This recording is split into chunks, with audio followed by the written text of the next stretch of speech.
Nos vétérans, ils font la connaissance de Nicolas Roger, un ancien combattant français. 52 ans pour l'armée française. Je suis parti à 16 ans.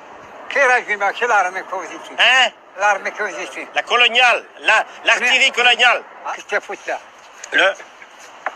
J'ai fait 50 ans au titre ministère de la Défense française, 51 ans exactement. Non, tu n'as pas de courage alors. Hein? Je suis pas courageux. Non, Dieu, tu courage. علاش ما عندوش الكوراج هذا فرنسا واحد. علاش ما عندوش الكوراج Soyez pas tiré. On a bien eu le fusil là-bas. Quelle armée, quel fusil que vous avez? Oui, oh, ben, une très bonne idée. Le fusil MAS 36. Je suis pas allé sur les zones de combat. À l'arrière. À l'arrière. À l'arrière. Voilà. La France leur doit beaucoup. Ils ont permis de chasser l'envahisseur, l'ennemi. Moi, j'ai rien fait à côté d'eux. Moi, j'ai été en Indochine. Quand je suis arrivé, c'était fini. Là, il rit là-bas. Plus de 80 000 hommes répondront favorablement à l'appel du sultan. Les goumiers tirailleurs marocains, toujours en première ligne, combattront au péril de leur vie. Des hommes courageux qui ne reculaient devant rien. Campagne de France, d'Italie, d'Allemagne, d'Autriche. Partout où ils pénétraient, les soldats marocains ont fait acte de bravoure pour arracher un territoire des mains du nazisme.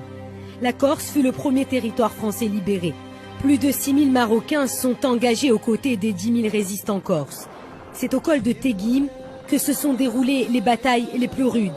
Dans une lutte acharnée en montagne, malgré un manque cruel de ravitaillement et des conditions de vie extrêmement pénibles, les goumiers vaincront. Ils seront les premiers soldats à marcher sur la ville de Bastia libérée après seulement 3 semaines de combat.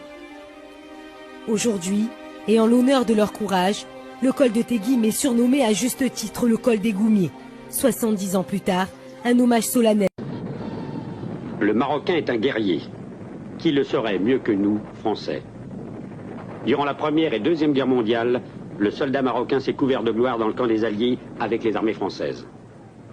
Il a pris Rome, libéré Marseille, Strasbourg sur le Rhin, conquis Meinheim, Stuttgart et Ulm sur le Danube.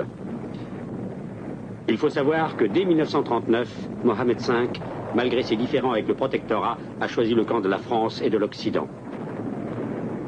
Il faut savoir aussi qu'il y a eu du sang marocain versé pour la liberté sur toutes les routes de la vieille Europe. Il ne faut pas l'oublier.